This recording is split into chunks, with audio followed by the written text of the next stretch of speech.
Praise the Lord. V ഷീൽഡിൻ്റെ എല്ലാ പ്രേക്ഷകർക്കായും ദൈവത്തെ സ്തുതിക്കുകയും വി ഷീൽഡിലേക്ക് നിങ്ങളെ സ്വാഗതം ചെയ്യുകയും ചെയ്യുന്നു.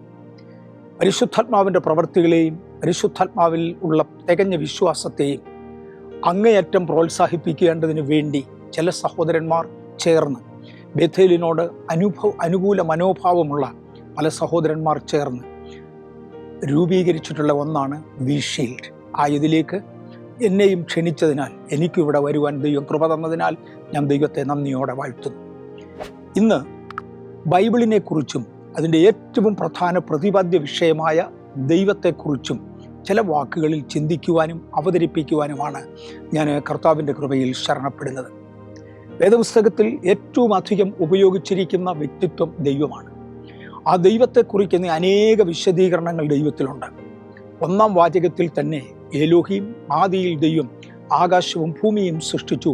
ആദിയിൽ ദൈവം എന്ന പദത്തോടെയാണ് ബൈബിൾ ആരംഭിക്കുന്നത് തന്നെ. ദൈവത്തെ സൃഷ്ടാവായി ചിത്രീകരിക്കുന്നു, മനുഷ്യ സൃഷ്ടാവായി ചിത്രീകരിക്കുന്നു, പ്രപഞ്ച സൃഷ്ടാവായി ചിത്രീകരിക്കുന്നു, സകലത്തെയും കാത്തു സൂക്ഷിക്കുന്നവനായി ചിത്രീകരിക്കുന്നു, സകലത്തിൻ്റെയും പരിപാലകനെന്ന് മാത്രമല്ല, സകലത്തിൻ്റെയും അന്തിമം തീരുമാനിക്കുന്നവനും നിത്യന്യായാധിപതിയുമായി ദൈവത്തെ ചിത്രീകരിക്കുന്നു. താൻ തന്നെ ആദിയും താൻ തന്നെ അന്ത്യവും എന്ന് തിരുവചനം ദൈവത്തെക്കുറിച്ച് പറയുന്നു. എന്തിന്? ദൈവത്തെക്കുറിച്ച് 100 സന്ദർഭങ്ങളിൽ 100 വിശദീകരണങ്ങളുണ്ട്. വ്യത്യസ്ത കർമ്മങ്ങളിൽ ദൈവത്തെ എടുത്തു കാണിക്കുന്നു. ബൈബിളിലെ ഉൽപ്പത്തി പുസ്തകത്തിൻ്റെ 1-ാമത്തെ അധ്യായത്തിൻ്റെ 1-ാമത്തെ വാക്യത്തിൽ in the beginning God created heaven and earth എന്ന് പറഞ്ഞുകൊണ്ട്, ആദിയിൽ ദൈവം ആകാശവും ഭൂമിയും സൃഷ്ടിച്ചു എന്ന് പറഞ്ഞുകൊണ്ട് തുടങ്ങുന്ന ഇടത്ത് ആദിയിൽ ദൈവം എന്നതിന് ഏലോഹീം എന്ന പദമാണ് ഉപയോഗിച്ചിരിക്കുന്നത്. ഏലോഹീം എഴുതപ്പെട്ട ഭാഷയിൽ ബഹുവചനമാണ് എന്നറിയുമ്പോൾ ദൈവത്തെ ബഹുവചനത്തിൽ ചിത്രീകരിക്കുന്നത് കാണുവാൻ കഴിയും. പുതിയ നിയമ പഠനത്തിൽ ദൈവത്തെ ത്രിയേക ദൈവം എന്ന് വിളിക്കുന്നതാണ് ക്രിസ്ത്യാനികളുടെ പതിവ്. ക്രിസ്ത്യാനികൾക്ക് വേണ്ടി നിയമിക്കപ്പെട്ടിരിക്കുന്നതായ നിഖ്യ സുനഹദോസിൽ ഉടലെടുത്ത, നിഖ്യ സുനഹദോസിനെ കുറിച്ച് സംശയമുള്ളവർ കാണും, എതിരുള്ളവർ കാണും. ഭൂമിയിൽ എതിരില്ലാത്തൊരാശയമില്ല, സംശയമില്ലാത്തൊരാശയമില്ല. പക്ഷേ പൊതുവെ അംഗീകരിക്കപ്പെട്ട നിഖ്യ സുനഹദോസിൽ ത്രിയേകൻ എന്ന് ദൈവത്തെ വർണ്ണിച്ചിട്ടുണ്ട്. പിതാവിനോട് കൂടെ ഇരിക്കുകയും പിതാവിനോടൊപ്പം ആരാധിക്കപ്പെടുകയും പിതാവിൽ നിന്ന് ഉത്ഭവിക്കുകയും ചെയ്ത പുത്രനെക്കുറിച്ചും, അതുപോലെ തന്നെ പിതാവിൽ നിന്ന് ഉത്ഭവിച്ച പിതാവിനോടും പുത്രനോടും കൂടെ വന്ദിക്കപ്പെടുന്ന പരിശുദ്ധാത്മാവിനെക്കുറിച്ചും ത്രിയേക ദൈവം എന്ന ആശയത്തിൽ സുനഹദോസിലും തീരുമാനമെടുത്തു. വിശ്വാസ പ്രമാണത്തിൽ ഉടനീളം കാണുന്നുണ്ട്. 1-ാമത്തെ പ്രസ്താവന ദൈവത്തെക്കുറിച്ചുള്ളത് തന്നെ ഏലോഹീം എന്നാണെങ്കിൽ അതൊരു ബഹുവചനമാണ് എന്ന് ഞാൻ എടുത്ത് ഓർമ്മിപ്പിക്കട്ടെ. ദൈവത്തിൻ്റെ വചനത്തിൽ ബഹുവചനമായി പറയുന്നു. ഉൽപ്പത്തി പുസ്തകം 1-ാം അധ്യായത്തിൻ്റെ 26-ാമത്തെ വാക്യത്തിൽ, വരുവീൻ നാം നമ്മുടെ സാദൃശ്യത്തിൽ നമ്മുടെ സ്വരൂപപ്രകാരം മനുഷ്യനെ ഉണ്ടാക്കുക എന്ന് ദൈവവും പറയുമ്പോൾ, നാം നമ്മുടെ എന്ന പദപ്രയോഗങ്ങൾ ബഹുവചനമാകയാൽ ഏകവചനത്തിലല്ല, ദൈവം തന്നെക്കുറിച്ച് തന്നെ പറഞ്ഞത് ബഹുവചനത്തിലാണ് എന്ന് വീണ്ടും വ്യക്തമാകുന്നുണ്ട്.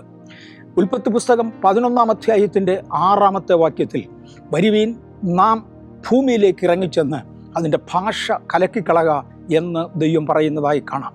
അവിടെ ദൈവത്തെ ഒരൊറ്റ വ്യക്തിത്വമായിട്ടല്ല, പല വ്യക്തിത്വങ്ങൾ ഒരുമിച്ച് ചേർന്ന ഒരു വലിയ വ്യക്തിത്വമായിട്ടത്രേ ചിത്രീകരിക്കുന്നത്. വരുവീൻ നാം ഇറങ്ങിച്ചെന്ന് മനുഷ്യൻ്റെ ഭാഷയെ പിണക്കിക്കളയാം എന്ന് പറഞ്ഞു. യഖാദ് എന്ന പദം അവിടെ ഉപയോഗിക്കുന്നതായി കാണാം. എഴുതപ്പെട്ട ഭാഷയിൽ യഖാദ് എന്ന പദം ഉപയോഗിക്കുന്നതായി കാണാം. യഖാദ് ഒരു പെർഫെക്റ്റ് യൂണിയനെയാണ് കുറിക്കുന്നത്. എന്തെങ്കിലും കിട്ടിയത് 2 ഒരുമിച്ച് വെക്കുക എന്നതല്ല, പകരം ഏറ്റവും യോജിക്കേണ്ട പെർഫെക്റ്റ് ആയത് 2 അല്ലെങ്കിൽ പലതിനെ ഒരുമിച്ച് യോജിപ്പിക്കുക എന്നതാണ് യഖാദ് എന്ന പദം കൊണ്ട് അർത്ഥമാക്കുന്നത്. എബ്രായ ഭാഷയിലും അതിൻ്റെ പല ഡയലക്റ്റുകളിലുമൊക്കെയാണ് പഴയ നിയമം എഴുതി തുടങ്ങിയത്. ഗ്രീക്ക് ഭാഷയിലാണ് പുതിയ നിയമം എഴുതി അവസാനിപ്പിച്ചത്. ഇങ്ങനെ എബ്രായ ഭാഷ, അതിൻ്റെ അനേക ഡയലക്റ്റുകൾ, ഗ്രീക്ക് ഭാഷ ഇവ ചേർത്ത് എഴുതുകയും പിന്നത്തേതിൽ ഇംഗ്ലീഷിലേക്ക് തർജ്ജമ ചെയ്യപ്പെടുകയും സുറിയാനിയിലേക്കും മറ്റു പല ഭാഷകളിലേക്കും തർജ്ജമ ചെയ്യപ്പെടുകയും ഇന്ന് മലയാളത്തിൽ വരെ നമ്മുടെ കയ്യിൽ ലഭിച്ചിട്ടുള്ളതുമായ ഒരു ദിവ്യ ഗ്രന്ഥമത്രേ ബൈബിൾ. ഈ മൂലഭാഷകൾ എനിക്കറിയാമോ? സത്യമായിട്ട് എനിക്ക് അറിഞ്ഞുകൂടാ. എൻ്റെ അമ്മയുടെ ഉദരത്തിൽ നിന്ന് ഞാൻ വെളിയിൽ വരുമ്പോൾ എനിക്ക് മലയാളം ഉൾപ്പെടെ യാതൊരു ഭാഷയും അറിഞ്ഞുകൂടായിരുന്നു. കഷ്ടിച്ച് ശ്വസിക്കാൻ അറിയാമായിരുന്നു. അങ്ങനെയൊക്കെ ചുരുക്കം ചിലത് മാത്രം. ബാക്കിയെല്ലാം കാലത്തിൻ്റെ പോക്കിൽ അവിടെ നിന്നും ഇവിടെ നിന്നും കേട്ടും എഴുതിയും പഠിച്ച് കണ്ടും പകർത്തിയതാണ്. അങ്ങനെ പകർത്തിയ കൂട്ടത്തിൽ മലയാളം ഏറെക്കുറെ നന്നായി പറയുവാൻ അല്ലെങ്കിൽ ഉപയോഗിപ്പാൻ കഴിയും. ഇംഗ്ലീഷും വലിയ തെറ്റില്ലാതെ ഉപയോഗിപ്പാൻ കഴിയും എന്നതിലുപരി ഒരു ഭാഷയും എനിക്ക് വലിയ പരിചയമില്ല. എബ്രായ, ഗ്രീക്ക് മുതലായ ഭാഷകളും അവയുടെ ഡയലക്റ്റുകളും ഒന്നും എനിക്ക് ഒട്ടും അറിഞ്ഞുകൂടാ. പക്ഷേ അറിയാവുന്നവരിൽ നിന്നാണ് കേൾക്കുന്നത്. ആ കേൾക്കുന്നത് മാത്രം പറയുവാനേ എനിക്ക് നിവൃത്തിയുള്ളൂ. ഉൽപ്പത്തി പുസ്തകം 1-ാം അധ്യായത്തിൻ്റെ 1-ാമത്തെ വാക്യത്തിൽ ദൈവത്തെ ഏലോഹീം എന്ന പദം കൊണ്ട് ഉച്ചരിച്ചിരിക്കുന്നു എന്ന് കേട്ടു.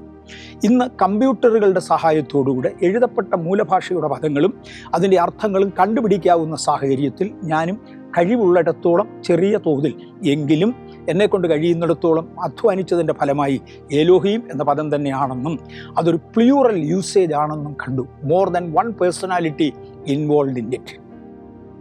അങ്ങനെ ദൈവത്തെ ത്രിയേക ദൈവം എന്ന് വിളിക്കുന്നതിൻ്റെ സാധ്യതകളിലേക്ക് ഞാൻ പതുക്കെ ഇറങ്ങിത്തുടങ്ങുക.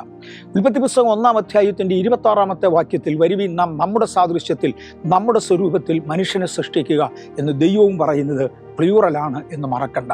ഉൽപ്പത്തി പുസ്തകം 1-ാം അധ്യായത്തിൻ്റെ 26-ാമത്തെ വാക്യത്തിൽ ഉപയോഗിച്ചിരിക്കുന്ന പദം നമ്മുടേത് എന്നാകയാൽ ഏലോഹീം എന്ന പദത്തോട് താൻ സ്വയം ചേരുന്നതായി കാണുന്നു. ഉൽപ്പത്തി പുസ്തകം 11:6 നാം ചെല്ലുക എന്ന് യഹോവ അരുളി ചെയ്യുന്നു. ജനമൊന്ന്, ജനം എക്കാതാണ്. അവരുടെ ആരുടെയും വ്യക്തിത്വം നഷ്ടമാകുന്നില്ല. അവർ ഒരുമിച്ച് ചേർന്നാൽ ഒരു പെർഫെക്റ്റ് യൂണിയനാണ്. അവർ എക്കാതാണ്.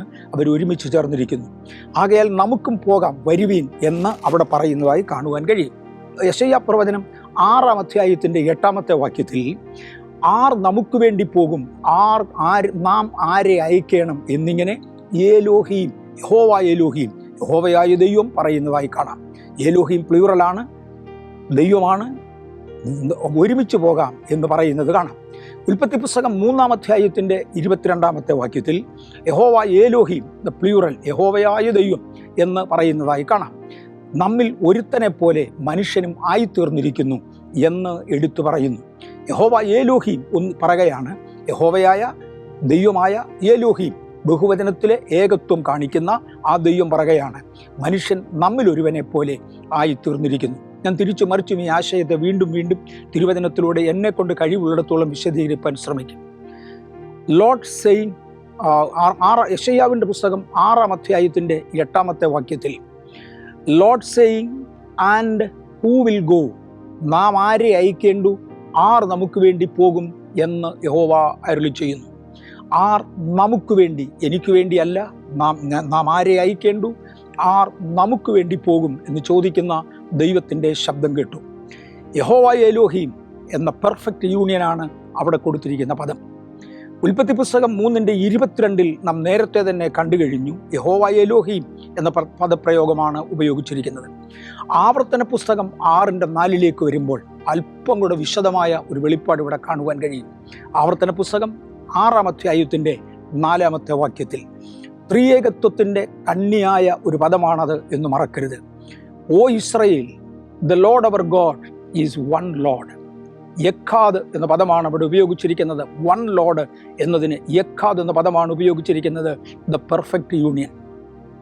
ഇസ്രയേലെ കേൾക്ക, ഏലോഹീം യഹോവയായ ദൈവം യക്കാദ് ആകുന്നു, തികഞ്ഞ ഐക്യതയാകുന്നു. ഏലോഹീം യഹോവ യക്കാദാകുന്നു. യക്കാദ് എന്നത് പലത് ഒരുമിച്ച് ചേർന്ന ഒരു പെർഫെക്റ്റ് യൂണിയനെ കുറിക്കുന്ന പദമാണ്. വീണ്ടും ഒരു മുന്തിരിക്കൊലയെ, അനേക മുന്തിരികളുള്ള ഒരു മുന്തിരിക്കൊലയെ യക്കാദ് എന്ന് വിളിക്കും. എന്തിന്? മലയാളത്തിലോട്ട് വന്നാൽ പല തേങ്ങകൾ ഒരുമിച്ചുള്ള ഒരു തേങ്ങാക്കൊലയെ ഒരു യക്കാദ് എന്ന് വിളിക്കാൻ കഴിയും. പല മണികൾ ഒന്നിച്ചു നിൽക്കുന്ന ഒരു കതിരിനെ മണികളുടെ യക്കാദ്, അത് പല മണികൾ ഒരുമിച്ച് ചേർന്ന ഒന്ന് എന്ന് വിളിക്കാം. യഹോവ യക്കാദ് എന്ന പദപ്രയോഗം മറക്കരുത്. Hear O Israel, the Lord our God is one God. യഹോവ യക്കാദ് എന്ന പദം കാണാം. ഇസ്രയേലെ കേൾക്കാം, ഏലോഹീമായ യഹോവ, ഏലോഹീം എഗൈൻ പ്ലൂറലാണെന്ന് മറക്കരുത്. ദൈവം യക്കാദാകുന്നു അഥവാ തികഞ്ഞ ഐക്യമാകുന്നു.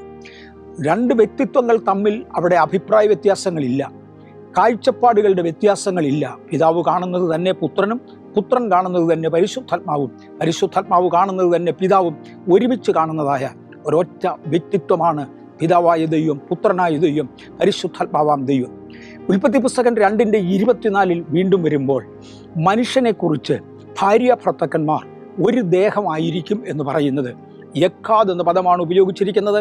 അവർ ഒരു ദേഹമാകും, ഐകമത്യപ്പെട്ട ഒരു ദേഹമായി തീരും. ഇസ്രയേലെ കേൾക്ക,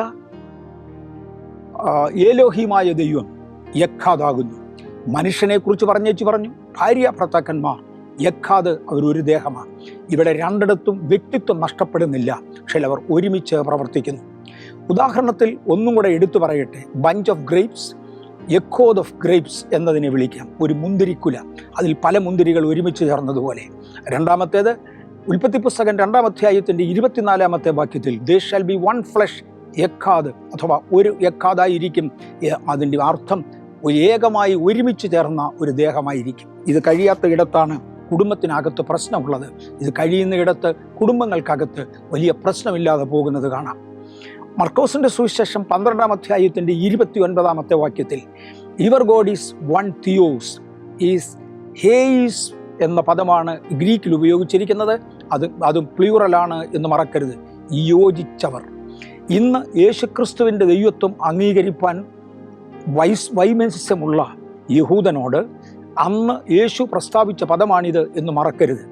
ഇന്ന് യേശുക്രിസ്തുവിൻ്റെ ദൈവത്തെ, ഇന്നെന്ന് പറഞ്ഞാൽ അന്ന് യേശുവിൻ്റെ സമയത്ത് യേശുക്രിസ്തുവിനെ ദൈവമായി അംഗീകരിപ്പാൻ പ്രയാസം കാണിക്കുന്ന യഹൂദനോട് യേശു പറയുന്ന പദമാണിത് എന്ന് മറക്കരുത്. നിന്റെ ദൈവമായ യഹോവയുണ്ടല്ലോ, ഈ യേശു പറയുകയാണ്, ഞാൻ ദൈവമാണ്, യുവർ ഗോഡ് ഈസ് തിയോസ്. അത് ഗ്രീക്കിലാണ് പറയുന്നത്, യുവർ ഗോഡ് ഈസ് തിയോസ്. ഹേയിസ് എന്ന പദമാണ് അവിടെ ഉപയോഗിച്ചിരിക്കുന്നത്. ഹേയിസ്, നിന്റെ ദൈവമായ യഹോവ തിയോസ്, ഹേയിസ് ആണ് എന്ന് പറഞ്ഞാൽ പെർഫെക്റ്റായി ചേർന്നതായ ഒരു യൂണിയനാണ്. അതിൽ വ്യക്തിത്വങ്ങൾ ഉണ്ട്.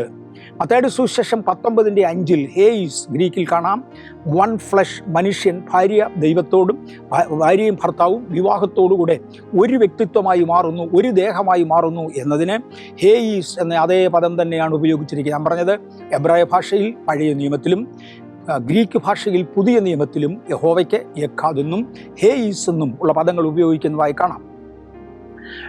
God is perfect union, more than one person. വ്യക്തിത്വങ്ങൾ നഷ്ടമാകുന്നില്ല. അവ കൊണ്ട് ദൈവങ്ങൾ എന്ന അർത്ഥമല്ല, പല വ്യക്തിത്വങ്ങൾ ഒരുമിച്ച് ചേർന്ന ഒരു ദൈവം എന്ന അർത്ഥം അത്രേ കിട്ടുന്നത്. അതായത് സുവിശേഷം 19:5 ഇത് മനുഷ്യനെ സംബന്ധിച്ച്, ഭാര്യ ഭർത്താക്കന്മാരെ സംബന്ധിച്ച് പുതിയ നിയമത്തിൽ ഉപയോഗിച്ചതായി കാണാം. അതായത് സുവിശേഷം 28-ാമത്തെ അധ്യായത്തിൻ്റെ 19-ാമത്തെ വാക്യത്തിൽ നിങ്ങൾ പുറപ്പെട്ട് പിതാവിൻ്റെയും പുത്രൻ്റെയും പരിശുദ്ധാത്മാവിൻ്റെയും നാമത്തിൽ സ്നാനം കഴിപ്പിപ്പീൻ എന്ന് എടുത്തു പറഞ്ഞു. നാമങ്ങളിൽ സ്നാനം കഴിപ്പിപ്പീൻ എന്നല്ല, പിതാവിൻ്റെയും പുത്രൻ്റെയും പരിശുദ്ധാത്മാവിൻ്റെയും നാമത്തിൽ സ്നാനം കഴിപ്പിപ്പീൻ എന്ന് എടുത്തു പറഞ്ഞു. കാര്യം, ദൈവത്വത്തിൽ ഈ 3 വ്യക്തിത്വങ്ങൾ അടങ്ങിയിരിക്കുന്നു. റോമാലേഖനം 1-ാം അധ്യായത്തിൻ്റെ 20-ാമത്തെ വാക്യത്തിൽ ഗോഡ് ഹെഡ് എന്ന പദപ്രയോഗം കാണാം. ഗ്രീക്കിൽ അങ്ങനെ ഉപയോഗിച്ചിട്ടുണ്ട്. തിയോടേജ്, ദിവ്യ സ്വഭാവം ദൈവത്തിൻ്റെ സ്വഭാവത്തിലുള്ളതാണ്. മറഞ്ഞു കിടക്കുന്ന അനേക സ്വഭാവങ്ങൾ ഒരുമിച്ച് ചേരുന്ന ദിവ്യ സ്വഭാവത്തെ ഉദ്ദേശിച്ച് പറഞ്ഞിരിക്കുന്നതായ ഒരു ബഹുവചന പ്രയോഗമാണിത് എന്ന് നമുക്ക് കാണാൻ കഴിയും. റോമലേഖനം 1-ാം അധ്യായത്തിൻ്റെ 20-ാമത്തെ വാക്യത്തിലേക്ക് വരുമ്പോൾ സൃഷ്ടിയെ കുറിക്കുന്ന ഒരു സൂചന അവിടെ ഉണ്ട് എന്ന് മറക്കരുത്. ഈ ബിഗ് ബാങ്ങിനെ കുറിച്ച് കൂടുതൽ പഠിച്ച ശേഷം ശാസ്ത്രലോകം പറയുന്നത് 3 ശബ്ദങ്ങൾ ഒരുമിച്ച് ചേർന്ന ഒരു ശബ്ദത്തെയാണ് അവർ ബിഗ് ബാങ് എന്ന് വിളിക്കുന്നത്. ബിഗ് ബാങ്ങിൽ തന്നെ ഒരു ശബ്ദമുണ്ട്, അതിൽ 3 ശബ്ദങ്ങൾ ലയിച്ചു ചേർന്നിരിക്കുന്നു. 3 ജനറേഷനുകളിലുള്ളതും ഒരുമിച്ച് ചേർന്നതുമായ ഒരു ശബ്ദമാണ് പുതിയ നിയമത്തിൻ്റെ സൃഷ്ടിയിൽ ഉപയോഗിച്ചതെന്നും ഇന്നത്തെ കണ്ടുപിടുത്തത്തിനനുസരിച്ച് അതിനെ ബിഗ് ബാങ് എന്ന ശാസ്ത്രലോകം വിളിച്ചു എന്നും പല പ്രാവശ്യം ഞാൻ എടുത്തു പറഞ്ഞത് എൻ്റെ ഓർമ്മയിലുണ്ട്. അപ്പസ്തോല പ്രവൃത്തികളുടെ പുസ്തകം 17-ാം അധ്യായത്തിൻ്റെ 29-ാമത്തെ വാക്യത്തിൽ മനുഷ്യൻ്റെ ശില്പിയല്ല ദൈവം, പകരം ദൈവം ഗോഡ് ഹെഡ് എന്ന പദം അവിടെ ഉപയോഗിച്ചിരിക്കുന്നു. ഗോഡ് ഹെഡ് എന്നാൽ ഗോഡ് ഹെഡ് പുതിയ നിയമത്തിൽ കിങ് ജെയിംസ് വേർഷൻ ബൈബിളിൽ ഗോഡ് ഹെഡ് എന്ന പദം ഉപയോഗിച്ചിരിക്കുന്നു. ഗോഡ് ഹെഡ് എന്ന് പറയുമ്പോൾ കേവലം ഒരു വ്യക്തിത്വം മാത്രമല്ല, അതിനകത്ത് അധികം വ്യക്തിത്വങ്ങൾ ഉണ്ടാകാൻ സാധ്യതയുണ്ട് എന്ന് എടുത്തു കാണിക്കുന്നു.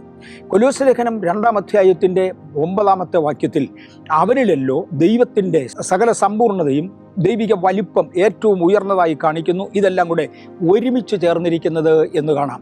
സൃഷ്ടിയിൽ അവ ഒരുമിച്ച് ചേർന്നു, മനുഷ്യരിൽ അവയേക്കാൾ അത് ഒരുമിച്ച് ചേർന്നു. ദൈവത്തെയും അഥവാ തിയോസിനെയും ഗ്രീക്ക് ഭാഷയിൽ, ഞാൻ പറഞ്ഞു എനിക്ക് ഗ്രീക്ക് കറക്റ്റ് അറിഞ്ഞുകൂടാ, പ്രൊനൗൺസിയേഷൻ നന്നേ തെറ്റിന്നിരിക്കും, എന്നേക്കാൾ നന്നായി അത് അറിയാവുന്നവർ നന്നായി വിശദീകരിക്കട്ടെ. അർത്ഥത്തിൽ വ്യത്യാസം വരികയില്ല, കാരണം എന്നേക്കാൾ നന്നായി അറിയാവുന്നവരുടെ കയ്യിൽ നിന്ന് ചോദിച്ചു പഠിക്കുവാൻ കർത്താവ് എനിക്ക് കൃപ തന്നതുകൊണ്ട് ഞാൻ ദൈവത്തെ സ്തുതിക്കുന്നു. ഗോഡ് ഹെഡ് എന്ന പദം പല പ്രാവശ്യം ഉപയോഗിച്ചിരിക്കുന്നത് കാണാം. ഏറെക്കുറെ 3 പ്രാവശ്യത്തിൽ കുറയാതെ ഗോഡ് ഹെഡ് എന്ന പദം ബൈബിളിൽ കാണുന്നുണ്ട്. യെശയ്യാവിൻ്റെ പുസ്തകം 6-ാമത്തെ അധ്യായത്തിൻ്റെ 3-ാമത്തെ വാക്യത്തിൽ സ്വർഗത്തിലെ ദൂതന്മാർ ആരാധിക്കുമ്പോൾ പരിശുദ്ധൻ പരിശുദ്ധൻ പരിശുദ്ധൻ എന്ന് അവർ 3 പ്രാവശ്യം ആർത്തട്ടഹസിക്കാൻ കാരണം പിതാവായ ദൈവത്തെയും പുത്രനായ ദൈവത്തെയും പരിശുദ്ധനാവാൻ ദൈവത്തെയും അവർ പരിശുദ്ധരായി അംഗീകരിക്കുകയും അങ്ങനെ ദൈവത്തിന് മഹത്വം കരയേറ്റുന്നയിടത്ത് സ്വർഗം തുറന്നു പരിശുദ്ധൻ പരിശുദ്ധൻ പരിശുദ്ധൻ എന്ന് 3 പ്രാവശ്യം വിളിച്ചു പറയുന്നതിൻ്റെ അർത്ഥം 3 വ്യക്തിത്വങ്ങളിൽ ഗോഡ് ഹെഡിൽ അടങ്ങിയിട്ടുണ്ട്. ത്രിയേകനെ അവർ ആരാധിക്കുന്നു. വെളിപ്പാട് പുസ്തകം 4-ാം അധ്യായത്തിൻ്റെ 8-ാമത്തെ വാക്യത്തിൽ ഡിസ്കണ്ടിന്യൂ ഇൻ ഇറ്റേണിറ്റി, സ്വർഗം തുറന്നു. സ്വർഗത്തിൽ ഇത് തന്നെ 3 പ്രാവശ്യം പരിശുദ്ധൻ പരിശുദ്ധൻ പരിശുദ്ധൻ എന്ന് വിശുദ്ധന്മാർ ആരാധിക്കുന്ന ശബ്ദവും നമുക്ക് കേൾക്കുവാൻ കഴിയും. വെളിപ്പാട് പുസ്തകം 22-1 3 വ്യക്തികൾ, വെളിപ്പാട് പുസ്തകം 22-1 3 in 1 എർത്ത് ആൻഡ് ഹെവൻ, സ്വർഗത്തിൽ സിംഹാസനത്തിൻ്റെ കീഴിൽ നിന്നും ഒഴുകുന്ന നദിയായി ഒക്കെ ഇതിനെ കാണുവാൻ കഴിയും. പുത്രനാം തമ്പുരാൻ ഇരിക്കുന്ന ഇടമായ പിതാവിൻ്റെയും പുത്രൻ്റെയും സിംഹാസനത്തിൻ്റെ നടുവിൽ നിന്ന് തന്നെ ഒഴുകുന്നതായ ഒരു ജീവജല നദിയെ കാണിച്ചു തന്നു. ഇവ 3 ഒന്നത്രേ. പിതാവും പുത്രനും ഇരിക്കുന്ന സിംഹാസനങ്ങളുടെ അടിയിൽ നിന്ന് ഒഴുകുന്ന അതേ നദി തന്നെയാണ്. തൃത്വത്തിലെ 3-ാമനാണ് പരിശുദ്ധാത്മാവ് എന്ന് ഈ വാചകം സൂചിപ്പിക്കുന്നു. 1 യോഹന്നാൻ 1-ാം അധ്യായത്തിൻ്റെ 3-ാമത്തെ വാക്യത്തിൽ നമ്മുടെ കൂട്ടായ്മയോ പിതാവിനോടും അവൻ്റെ പുത്രനായ യേശു ക്രിസ്തുവിനോടും കൂടെയാണ് എന്ന് കാണുന്നു. പിതാവും പുത്രനും 2 പേരാണെങ്കിലും നമ്മുടെ കൂട്ടായ്മയുള്ളത് പിതാവിനോടും അവൻ്റെ പുത്രനായ ക്രിസ്തുവിനോടും കൂടെ അത്രയാകുന്നു. അഥവാ പിതാവും പുത്രനും ഒന്നത്രേ എന്ന് അവിടെ ചിന്തിക്കുന്നുണ്ട്. നമ്മുടെ ഫെലോഷിപ്പ്, നമ്മുടെ കൂട്ടായ്മ അവരോടുകൂടെയാണ്. യെശയ്യാവിൻ്റെ പുസ്തകം 6-ാമത്തെ അധ്യായത്തിൻ്റെ 8-ാമത്തെ വാക്യത്തിലേക്ക് വരുമ്പോൾ perfect God created man in his own image, ദൈവത്തിൻ്റെ സാദൃശ്യത്തിൽ ദൈവത്തിൻ്റെ സ്വരൂപത്തിൽ സൃഷ്ടിക്കപ്പെട്ട മനുഷ്യനെ നോക്കിക്കൊണ്ട് ഇതേ കാര്യം നമുക്ക് പറയുവാൻ കഴിയും. മനുഷ്യൻ ഒരു സമ്പൂർണ്ണ രൂപമാകുന്നത് അവർ നമ്മെപ്പോലെ ഒന്നായ വ്യക്തിത്വമാണ് എന്ന് ഉൽപ്പത്തി പുസ്തകം മുതൽ സ്വർഗത്തിലെ ദൈവം പറയുന്നത് മറക്കരുത്. ഞാനൊരു വ്യക്തിത്വമാണ്, ഒറ്റപ്പെട്ട വ്യക്തിത്വമാണ്. പക്ഷേ എന്നിൽ സ്നേഹം, ദേഹി, ആത്മാവ് എന്ന 3 ഘടകങ്ങളുണ്ട്.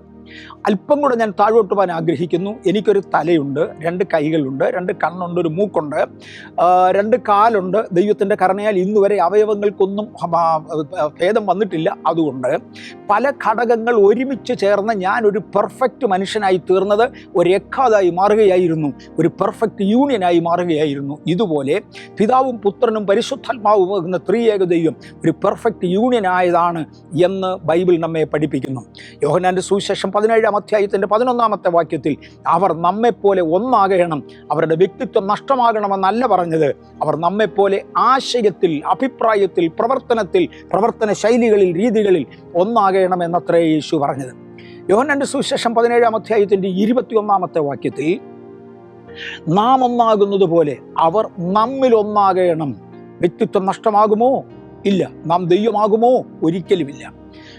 അവർ നമ്മിൽ ഒരുവനെപ്പോലെ, നമ്മെപ്പോലെയാകണം, നമ്മിൽ ഒരുവനായി മാറണം. ത്രിയേക ദൈവം പറയുകയാണ് അവരും നമ്മിൽ ഒന്നായി മാറണം. കാരണം നമ്മൾ സ്വർഗത്തിൽ ചിന്തിക്കുന്നത് അവർ ഭൂമിയിൽ പ്രവർത്തിക്കണം. നാം സ്വർഗത്തിൽ കണക്ക് കൂട്ടുന്നത് അവർ ഭൂമിയിൽ എക്സിക്യൂട്ട് ചെയ്യണം. നാം സ്വർഗത്തിൽ കൽപ്പിക്കുന്നത് അവർ ഭൂമിയിൽ നിർവഹിക്കണം. അവർ ഭൂമിയിൽ അപേക്ഷിക്കുന്നത് നാം സ്വർഗത്തിൽ നിന്ന് ചെയ്തു കൊടുക്കണം. എന്നിങ്ങനെ അവരും നമ്മിൽ ഒന്നായി തീരേണ്ടതിന് എന്ന പദപ്രയോഗം യേശു ഉദ്ധരിക്കുന്നു. അവിടെയും വ്യക്തിത്വം നഷ്ടമാകുമെന്നല്ല, നാം ദൈവമാകുമെന്നല്ല, സായുധ്യത്തിൽ ലയിച്ചു തീർന്ന് നമ്മളൊക്കെ ദൈവങ്ങളായി മാറുമെന്നൊന്നും അല്ല ഇവിടെ പറഞ്ഞത്. നാമും ദൈവവും ഒരുമിച്ച് പ്രവർത്തിക്കുന്നു എന്ന ആശയത്തിലാണ്.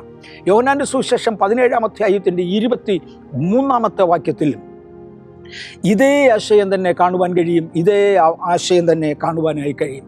17:23 ഞാൻ അവരിലും നീ എന്നിലുമായി ഐക്യത്തിൽ വ്യക്തിത്വം തികഞ്ഞവരായി വരണം.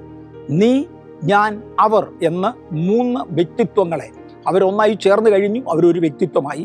നീ ഒരു വ്യക്തിത്വമാണ്, ഞാനൊരു വ്യക്തിത്വമാണ്, അവരൊരു വ്യക്തിത്വമാണ്. അങ്ങനെ 3 പേരും ചേർന്ന ഒരു വ്യക്തിത്വം ഉണ്ടാകണം എന്ന് യേശു പ്രാർത്ഥിക്കുന്നതായി കാണാം. യോഹന്നാന്റെ സുവിശേഷം 5-ാം അധ്യായത്തിൻ്റെ 20-ാമത്തെ വാക്യത്തിൽ an understanding to know God and Jesus, അറിയുവാൻ, ദൈവത്തെ അറിയുവാൻ പരിജ്ഞാനം തന്നു. നാം അവനിൽ തന്നെ ആകുന്നു. ദൈവം ആകുന്നുവോ? നമ്മൾ ദൈവമാകുമെന്നല്ല പറഞ്ഞത്. അവർ നമ്മിൽ തന്നെയാകുന്നു, നാം അവരിൽ തന്നെയാകുന്നു. 5:20 ഈ അർത്ഥം ധ്വനിക്കുന്നു. അതിൻ്റെ അർത്ഥം നമ്മൾ ദൈവങ്ങളായി മാറുമെന്നല്ല, ദൈവത്തിൻ്റെ അംശമായി മാറുന്നു, ദൈവത്തിൻ്റെ ഭാഗമായി മാറുന്നു, ദൈവിക പ്രവൃത്തിയുടെ ഭാഗമായി മാറുന്നു. എൻ്റെ വ്യക്തിത്വം നഷ്ടമാകുന്നില്ല, പകരം ഞാൻ ദൈവത്തോട് ചേർന്ന് പ്രവർത്തിക്കുന്നു. ദൈവം ത്രിയേകനാണ് എന്ന് ഞാൻ ഒരു പ്രാവശ്യം കൂടി എടുത്തു പറയുവാൻ താല്പര്യപ്പെടുന്നു. യെശയ്യാവിൻ്റെ പുസ്തകം 11-ാം അധ്യായത്തിൻ്റെ 2-3 വാക്യങ്ങളിൽ ഈശായിയുടെ വേരിൽ നിന്ന് ഒരു മുള പൊട്ടിപ്പുറപ്പെടും, അവൻ്റെ മേൽ യഹോവയുടെ ആത്മാവ് എന്ന് കാണുന്നുണ്ട്. ഈശായിയുടെ വേരിൽ നിന്ന് ഒരു മുള പൊട്ടിപ്പുറപ്പെട്ടു, അവൻ്റെ മേൽ യഹോവയുടെ ആത്മാവ്. ഒന്ന്, ഈശായിയുടെ വേരിൽ നിന്ന് പൊട്ടിപ്പുറപ്പെട്ട ഒരു മുള, അത് യേശു അത്രേ. അവൻ്റെ മേൽ യഹോവ, നിത്യനായ ദൈവത്തിൻ്റെ, പിതാവായ ദൈവത്തിൻ്റെ ആത്മാവ് അവൻ്റെ മേൽ വന്നു. യേശുവിൻ്റെ മേൽ പിതാവും പുത്രനും ഒരുമിച്ചാണ് ആവസിക്കുന്നത്. പിതാവിങ്കിൽ നിന്നുള്ള ആത്മാവ് യേശുവിൻ്റെ മേൽ ആവസിക്കുന്നു. 3 വ്യക്തിത്വങ്ങളെ അവിടെ എടുത്തു പറയുന്നതായി കാണാം.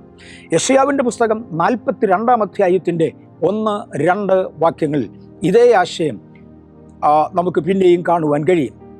ട്രയൂൺ ഗോഡ് എന്നതിൻ്റെ തെളിവുകളിലേക്ക് ഞാൻ കൂടുതലായി പോകട്ടെ. യെശയ്യാവ് 11:2-3 വാക്യങ്ങളിൽ ട്രയൂൺ, ഈശായിയുടെ വേര്, മുള, വേരായി പുളപ്പെട്ട മുള, അവൻ്റെ മേൽ അഥവാ യേശുവിൻ്റെ മേൽ യഹോവയുടെ ആത്മാവ്. യഹോവയുണ്ട്, ആത്മാവുണ്ട്, പുത്രനുണ്ട് എന്ന ആശയം കാണാൻ കഴിയും. യെശയ്യാവിൻ്റെ പുസ്തകം 42-ാം അധ്യായത്തിൻ്റെ 1-2 വാക്യങ്ങളിൽ ഞാൻ താങ്ങുന്ന എൻ്റെ വൃതൻ, എൻ്റെ ആത്മാവ് അവൻ്റെ മേൽ ഇരിക്കുന്നു എന്ന് കാണാം. യെശയ്യാവ് 42:1-2. പിതാവായ ദൈവം പറയുകയാണ്, ഇതാ ഞാൻ താങ്ങുന്ന എൻ്റെ വൃതൻ. പുത്രനും പിതാവും 2-2. വൃതൻ എന്ന് പറയുന്നത് പുത്രനെ കുറിച്ചാണ്. എൻ്റെ ആത്മാവ് അവൻ്റെ മേലുണ്ട്, ആത്മാവ് ക്രിസ്തുവിൻ്റെ മേലുണ്ട് എന്ന് കാണാം. അപ്പോസ്തല പ്രവൃത്തികളുടെ പുസ്തകം 1-ാം അധ്യായത്തിൻ്റെ 2 മുതൽ 5 വരെയുള്ള വാക്യങ്ങളിൽ ദൈവത്തിൻ്റെ ത്രിയേകത്വത്തെ പിന്നെയും കാണിക്കുന്നു. എന്നോട് കേട്ട പിതാവിൻ്റെ വാഗ്ദത്തം. ഇവിടെ വാഗ്ദത്തം എന്ന് പറയുന്നത് പരിശുദ്ധാത്മാവാണ്. എന്നോട് കേട്ട, പുത്രനോട് കേട്ട പിതാവിൻ്റെ വാഗ്ദത്തം, പരിശുദ്ധാത്മാവിനെ നിങ്ങൾ ഏറ്റുവാങ്ങണം. റോമാലേഖനം 1-ാം അധ്യായത്തിൻ്റെ 3-4 അധ്യായങ്ങളിൽ പിതാവിങ്കിൽ നിന്ന്, കർത്താവായ യേശു ക്രിസ്തുവിങ്കിൽ നിന്നും എന്ന് 2 വ്യക്തിത്വങ്ങളെ എടുത്തു പറയുന്നു. ഇവ രണ്ടും ഒന്നായിട്ടത്രേ ചിത്രീകരിക്കുന്നത്. പിതാവിങ്കിൽ നിന്ന്, കർത്താവായ യേശു ക്രിസ്തുവിങ്കിൽ നിന്നും എന്ന 2 വ്യക്തിത്വങ്ങളെ ഒരുമിച്ച് ചേർക്കുന്നു. 1 കൊരിന്ത്യർ 2-ാം അധ്യായത്തിൻ്റെ 10-11 വാക്യങ്ങളിൽ യഹോവയും ആത്മാവും 2 അല്ല, ഒരു വ്യക്തി തന്നെയാണ് എന്ന് മനസ്സിലാക്കുവാൻ കഴിയുന്നു. 2 കൊരിന്ത്യർ 3-ാം അധ്യായത്തിൻ്റെ 17-ാമത്തെ വാക്യത്തിൽ കർത്താവ് ആത്മാവാകുന്നു. 2 പേരും ചേർന്നാൽ ഒരു വ്യക്തിത്വമാണ്, പിതാവ് തന്നെയാണ് ആത്മാവ്. ആത്മാവെന്ന അച്ചാരം നമുക്ക് നൽകിയിരിക്കുന്നു. അത് പരിശുദ്ധാത്മാവിനെ കുറിക്കുന്ന പദമാണ്. ആത്മാവെന്ന അച്ചാരം തന്നു. ആര് തന്നു? പുത്രൻ തന്നു. പുത്രനെയും ആത്മാവിനെയും ഒരുമിച്ച് ചിത്രീകരിക്കുന്നു. 1 യോഹന്നാൻ 5-ാം അധ്യായത്തിൻ്റെ 7-ാമത്തെ വാക്യത്തിൽ, ഞാനതിന് തർക്കത്തിനു വേണ്ടി പോകുന്നില്ല, കാരണം വേദപുസ്തകത്തിൻ്റെ കിങ് ജെയിംസ് വേർഷനിൽ ഇത് വ്യക്തമായി കാണുന്നുണ്ട്. എന്നാൽ മറ്റു ചില വേർഷനുകളിൽ നിന്ന് ഇത് എടുത്തു കളഞ്ഞിട്ടുണ്ട് എന്നതും എനിക്കറിയാം. ത്രിയേക ദൈവത്തിൻ്റെ ഉപദേശത്തെ ഒറ്റ വാക്യം കൊണ്ട് മാത്രം തെളിയിക്കേണ്ടതിന് ഏറ്റവും പ്രധാനകരമായ ഒരു വാക്യമായിരുന്നു ഇത്. പക്ഷേ ഇത് കിങ് ജെയിംസ് വേർഷനിൽ മാത്രമേ ഇന്ന് കാണുന്നുള്ളൂ. കിങ് ജെയിംസ് വേർഷനിൽ തന്നെ ഇതൊരു ബ്രാക്കറ്റിലാണ് കൊടുത്തിരിക്കുന്നത്. അതിനെക്കുറിച്ച് നിരൂപകന്മാർ പറയുന്നത് മറ്റു പല പ്രതികളിലും ഇല്ലാതെ വന്നതിനാൽ, അഥവാ ആധികാരികമായ പല പ്രതികളിലും ഇല്ലാതെ വന്നതിനാൽ ഈ പദം ബ്രാക്കറ്റിൽ കൊടുത്തിരിക്കുന്നു എന്നാണ്. അവിടുത്തെ വാക്യം ഇതാണ്. 5-ാം അധ്യായത്തിൻ്റെ 7-ാമത്തെ വാക്യത്തിൽ സ്വർഗത്തിൽ രേഖകൾ സൂക്ഷിക്കുന്നവരായി 3 പേരുണ്ട്. There are 3 that bear record in heaven, the Father, the Word and the Holy Ghost, and these 3 are one. രേഖകൾ സൂക്ഷിക്കുന്നവരായി സ്വർഗത്തിൽ 3 പേരുണ്ട്. പിതാവ്, പുത്രൻ, ആത്മാവ്. ഇവ 3 ഒന്നത്രേ എന്ന് തിരുവചനം എടുത്തു പറയുന്നു. മലയാള വേദപുസ്തകത്തിൽ നിന്ന് പദം എടുത്തു കളഞ്ഞു, പകരം മറ്റു പല വേദപുസ്തകങ്ങളിൽ നിന്ന് എടുത്തു കളഞ്ഞെന്നാൽ കിങ് ജെയിംസ് വെർഷനിൽ ഇന്നും ഉണ്ട്. ബ്രാക്കറ്റിലിട്ടിരിക്കുന്നതിനെക്കുറിച്ച് ഔദ്യോഗിക രേഖകളിൽ ഇല്ലാത്തതുകൊണ്ട്, അല്ലെങ്കിൽ വിശ്വസനീയമായ പല രേഖകളിലും ഇല്ലാത്തതുകൊണ്ടാണ് ഇങ്ങനെ ഇട്ടിരിക്കുന്നത്. പക്ഷേ എങ്കിലും ഇടാൻ കാരണം എന്തുവാ? സത്യാവസ്ഥയിൽ ഇത് ഉണ്ടായിരുന്നു. പല രേഖകളിൽ നിന്ന് നീക്കപ്പെട്ടു പോയി എങ്കിലും ഇത് ഉണ്ടായിരുന്നു. ഞാൻ വേദപുസ്തക പ്രിന്റിങ്ങിനെ കുറിച്ച് ഈ കഴിഞ്ഞ ദിവസം ഒരു പ്രത്യേക കാഴ്ച കാണുകയുണ്ടായി. കിങ് ജെയിംസ് വെർഷൻ ബൈബിൾ ആദ്യമായി പ്രിന്റ് ചെയ്തപ്പോൾ രൂത്തിനെ കുറിച്ച് ഹി എന്നൊരു പ്രയോഗമായിരുന്നു അതിനകത്തുണ്ടായിരുന്നത്. രൂത്തിനെ കുറിച്ച് അവൻ എന്നെഴുതിയിരുന്നു. ആ വേദപുസ്തകം ആ ഒരു പ്രിന്റിങ്ങിനകത്ത് രൂത്തിനെ കുറിച്ച് ഹി എന്ന് വന്നു പോയതിനാൽ കൂടെ പ്രിന്റ് ചെയ്ത മുഴുവൻ പുസ്തകങ്ങളിലും ഡിസ്കാർഡ് ചെയ്ത് മാറ്റിവെച്ച് പുത്തൻ കോപ്പികൾ പ്രിന്റ് ചെയ്ത് കൊടുക്കുകയായിരുന്നു. കാരണം നിജസ്ഥിതി സൂക്ഷിക്കുവാൻ, സത്യാവസ്ഥ സൂക്ഷിക്കുവാൻ കിങ് ജെയിംസ് വെർഷൻ അതുപോലെ ശ്രമിച്ചിരുന്നുവെന്ന് കാണാം. പ്രസ്ബിറ്റേറിയൻസിൻ്റെ, അമേരിക്കയിലെ ഫിലദൽഫിയയിലുള്ള പ്രസ്ബിറ്റേറിയൻസിൻ്റെ ബൈബിൾ കോളേജിനോട് ചേർന്നുള്ള അവരുടെ വലിയ ലൈബ്രറി, ലോകത്തിലെ ഏറ്റവും വലിയ ലൈബ്രറികളിൽ ഒന്നാണ് പ്രസ്ബിറ്റേറിയൻ ലൈബ്രറി എന്നാണ് കേട്ടുകേൾവിയുള്ളത്. അവിടെ കിങ് ജെയിംസ് വെർഷനിൽ ആദ്യമായി അടിച്ച ബൈബിളിൽ രൂത്തിനെ കുറിച്ച് ഹി എന്ന് എഴുതിയ കാരണത്താൽ അത് തള്ളിയ ചരിത്രവും അതിൻ്റെ ഒരു കോപ്പിയും അവിടെ വെച്ചിട്ടുണ്ട്. അത് പബ്ലിഷ് ചെയ്തിട്ടില്ല. ഇതുപോലെ കിങ് ജെയിംസ് വെർഷൻ ബൈബിൾ അടിക്കുമ്പോൾ അന്ന് അവർക്ക് ലഭ്യമായിരുന്നതിൻ്റെ യഥാർത്ഥം മുഴുവനും കാണിക്കുവാൻ അവർ ആഗ്രഹിക്കുകയും പല പ്രതികളിൽ നിന്നും ഇത് നീക്കിക്കളഞ്ഞെങ്കിലും സത്യത്തിൽ ഇത് ഉണ്ടായിരുന്നു എന്ന് കാണിക്കേണ്ടതിന് 7-ാമത്തെ വാക്യം അതുപോലെ കൊടുക്കുകയും, അങ്ങനെ രേഖകൾ സൂക്ഷിക്കുന്നവർ 3 പേരുണ്ട്. ഞാൻ ആ വാക്യം അതുപോലെ തന്നെ പറയാം. There are 3 that bear record in heaven, the Father, the Word and the Holy Ghost. രേഖകൾ സൂക്ഷിക്കുന്നവർ 3 പേരുണ്ട്. പിതാവ്, വചനം, ആത്മാവ്. ഇവ 3 ഒന്നത്രേ എന്ന് എഴുതിയിരിക്കുന്ന വാക്യങ്ങൾ കാണാം.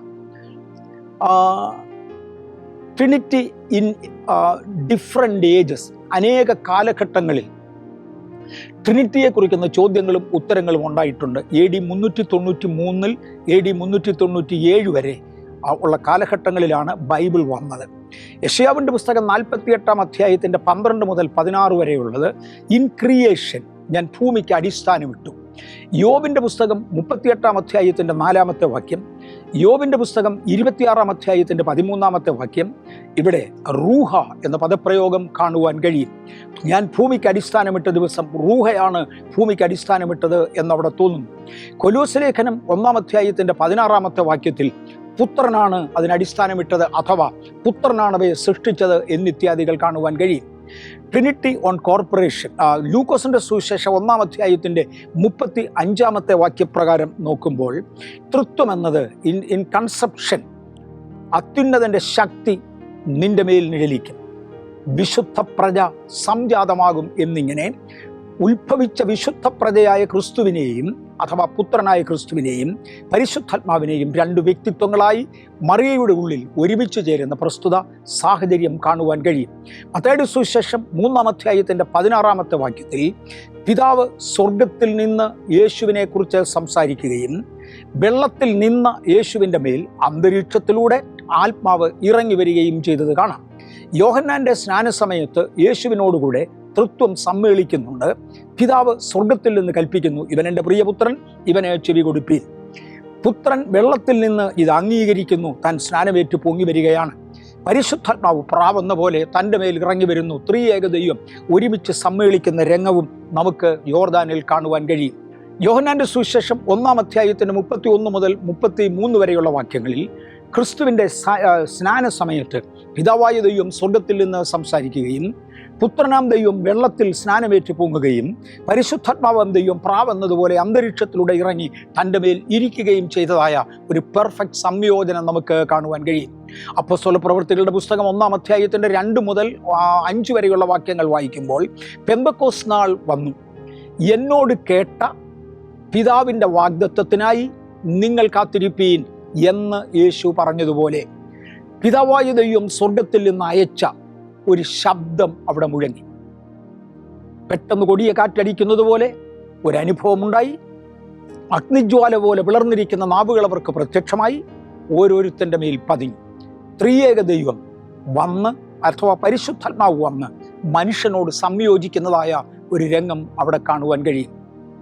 യോഹന്നാന്റെ സുവിശേഷം 14-ാം അധ്യായത്തിൻ്റെ 16-ാമത്തെ വാക്യത്തിൽ, ഞാൻ പിതാവിനോട് ചോദിക്കും, അവൻ ആത്മാവെന്ന് മറ്റൊരു കാര്യസ്ഥനെ നിങ്ങൾക്ക് അയച്ചു തരും. ക്രിസ്തു പറയുകയാണ്, തൻ്റെ വ്യക്തിത്വം നിലനിൽക്കെ ജനം കാണുക ക്രിസ്തു പറയുകയാണ്, ഞാൻ പിതാവിനോട് ചോദിക്കും. രണ്ടാമത്തെ വ്യക്തിത്വമാണ് പിതാവ്. താൻ പരിശുദ്ധാത്മാവ് എന്ന മൂന്നാമത്തെ വ്യക്തിത്വത്തെ നിങ്ങളുടെ മേൽ അയച്ചു തരും. 3 വ്യക്തിത്വങ്ങൾ ഒരുമിച്ച് ചേർന്നതാണ് ദൈവം. യോഹന്നാന്റെ സുവിശേഷം 14-ാം അധ്യായത്തിൻ്റെ 26-ാമത്തെ വാക്യത്തിൽ, ട്രിനിറ്റി ഓഫ് ജീസസ് ടീച്ചിങ്, പിതാവ്, എൻ്റെ നാമം, പരിശുദ്ധാത്മാവ്, വ്യക്തിത്വങ്ങൾ 3 ഒരുമിച്ച് 14-ാം അധ്യായം 26-ാമത്തെ വാക്യത്തിൽ കാണുവാൻ കഴിയും. യോഹന്നാന്റെ സുവിശേഷം 15-ാം അധ്യായത്തിൻ്റെ 26-ാമത്തെ വാക്യത്തിൽ, ഞാൻ പിതാവിൻ്റെ അടുക്കൽ പോകുകയും അവിടെ നിന്ന് ആത്മാവിനെ നിങ്ങൾക്ക് വേണ്ടി അയക്കുകയും ചെയ്യും. ഇതൊന്നും കളിയല്ല, ഇതൊക്കെ സത്യവചനങ്ങളാണ്. വേദപുസ്തകം ആകപ്പാടെ നമുക്ക് എടുത്തു നോക്കാൻ കഴിയുമെങ്കിൽ, എഗെയിൻ കർത്താവായ യേശു തൻ്റെ ശിഷ്യന്മാരെ പറഞ്ഞയക്കുമ്പോൾ, നിങ്ങൾ പോയി പിതാവിൻ്റെയും പുത്രൻ്റെയും പരിശുദ്ധാത്മാവിൻ്റെയും നാമത്തിൽ സ്നാനം കഴിപ്പിപ്പീൻ എന്ന് പറഞ്ഞ് അയക്കുന്നത് നമുക്ക് കാണുവാൻ കഴിയും. യോഹന്നാന്റെ സുവിശേഷം 16-ാം അധ്യായത്തിൻ്റെ 13 മുതൽ 15 വരെയുള്ള വാക്യത്തിൽ പരിശുദ്ധാത്മാവിനെ കുറിച്ച് പറയുന്നത്, ആത്മാവ് എനിക്കുള്ളതിൽ നിന്നും എടുത്തു തരും. പിതാവിനുള്ളതൊക്കെയും എനിക്കുള്ളതാണ്. 3 വ്യക്തിത്വങ്ങളെ ആ ഒരു പദത്തിൽ യേശു വീണ്ടും പറയുന്നു. ആത്മാവ് എനിക്കുള്ളതൊക്കെയും എടുത്ത് നിങ്ങൾക്ക് തരും. പിതാവിനുള്ളതൊക്കെയും എനിക്കുള്ളതാണ്. പിതാവ്, ഞാൻ, ആത്മാവ് എന്ന 3 വ്യക്തിത്വങ്ങളെ പിന്നെയും അവിടെ കാണുവാൻ കഴിയും. യേശുക്രിസ്തുവിൻ്റെ ശുശ്രൂഷയിൽ ഈ തൃത്വം ഒരുമിച്ച് ഏകോപിച്ചിരുന്നു എന്ന് കാണാം. യെശയ്യാവിൻ്റെ പുസ്തകം 61-ാം അധ്യായത്തിൻ്റെ 1 മുതൽ 3 വരെയുള്ള വാക്യങ്ങളിൽ, യഹോവ എന്നെ അയച്ചിരിക്കുന്നു, അവൻ്റെ ആത്മാവ് എൻ്റെ മേലിരിക്കുന്നു. യഹോവ, ഞാൻ, ആത്മാവ് എന്ന 3 വ്യക്തിത്വങ്ങളെ അവിടെ എടുത്തു പറയുന്നതായി കാണാം. മത്തായിയുടെ സുവിശേഷം 12-ാം അധ്യായത്തിൻ്റെ 17-ഉം 18-ഉം വാക്യങ്ങളിൽ, Trinity in the ministry again, ഞാൻ തിരഞ്ഞെടുത്ത എൻ്റെ ദാസൻ, എൻ്റെ ആത്മാവ് അവൻ്റെ മേലിരിക്കുന്നു. ഞാൻ പിതാവ്, തിരഞ്ഞെടുത്ത എൻ്റെ ദാസൻ പുത്രൻ, എൻ്റെ ആത്മാവ് പരിശുദ്ധാത്മാവ് അവൻ്റെ മേൽ ഇരിക്കുന്നു. മത്തായി 12-ന്റെ 17, 18 ഇതേ കാര്യം തന്നെ പിന്നെയും കാണാം. ഞാൻ തിരഞ്ഞെടുത്ത എൻ്റെ ദാസൻ, എൻ്റെ ആത്മാവ്. ലൂക്കോസിന്റെ സുവിശേഷം 4-ാം അധ്യായത്തിൻ്റെ 18-ാമത്തെ വാക്യത്തിൽ, ദരിദ്രന്മാരോട് സുവിശേഷം അറിയിപ്പാൻ കർത്താവ് എന്നെ അഭിഷേകം ചെയ്തതിനാൽ അവൻ്റെ ആത്മാവ് എൻ്റെ മേലിരിക്കുന്നു. ഞാൻ സുവിശേഷം അറിയിക്കുന്നു, പിതാവ് കർത്താവ് എന്നെ അയച്ചു, പരിശുദ്ധാത്മാവ് എൻ്റെ മേലിരിക്കുന്നു. അപ്പോസ്തലന്മാരുടെ പഠിപ്പിക്കകളിൽ അപ്പോസ്തല പ്രവർത്തികളുടെ പുസ്തകം 2-ാം അധ്യായത്തിൻ്റെ 33-ാമത്തെ വാക്യത്തിൽ ഇതേ കാര്യം തന്നെ കാണുവാൻ കഴിയുന്നു. അവൻ ദൈവത്തിൻ്റെ വലത്തുഭാഗത്തേക്ക് ആരോഹണം ചെയ്തിരുന്ന് പരിശുദ്ധാത്മാവിനെ നമുക്ക് വേണ്ടി അയച്ചു തന്നു എന്ന് വിശുദ്ധ പത്രോസ് പറയുന്ന പദപ്രയോഗം കാണാം. അവൻ ക്രിസ്തു പിതാവിൻ്റെ വലത്തുഭാഗത്തേക്ക് ആരോഹണം ചെയ്തു, പിതാവാം ദൈവത്തിൻ്റെ വലത്തുഭാഗത്തേക്ക് ആരോഹണം ചെയ്തു. പരിശുദ്ധാത്മാവിനെ, തൃത്വത്തിൽ 3-ാമനായ പരിശുദ്ധാത്മാവിനെ അയച്ചു തന്നു. അപ്പോസ്തല പ്രവർത്തികളുടെ പുസ്തകം 10-ാം അധ്യായത്തിൻ്റെ 36 മുതൽ 38 വരെയുള്ള വാക്യങ്ങളിൽ അപ്പോസ്തലന്മാർ ഇതിനെ വിശദീകരിക്കുന്നത് കാണാം. 1 പത്രോസ് 1-ാം അധ്യായത്തിൻ്റെ 2-ാമത്തെ വാക്യത്തിലും 3-ാം അധ്യായത്തിൻ്റെ 18-ാമത്തെ വാക്യത്തിലും ഇതേ വിശദീകരണങ്ങൾ തന്നെ കാണുവാൻ കഴിയും. പത്രോസിൻ്റെ വിശദീകരണങ്ങൾ ഞാൻ തൊട്ടു. പൗലൂസിൻ്റെ വിശദീകരണങ്ങളിലേക്ക് വരാം. റോമാലേഖനം 8-ാം അധ്യായത്തിൻ്റെ 9 മുതൽ 11 വരെയുള്ള വാക്യങ്ങളിൽ ദൈവം, ക്രിസ്തു, ആത്മാവ് എന്ന 3 വ്യക്തിത്വങ്ങളെ താൻ അവിടെ തൊടുന്നതായി കാണാം. റോമാലേഖനം 8-ാം അധ്യായം 9 മുതൽ 11 വരെയുള്ളതായ വാക്യങ്ങൾ.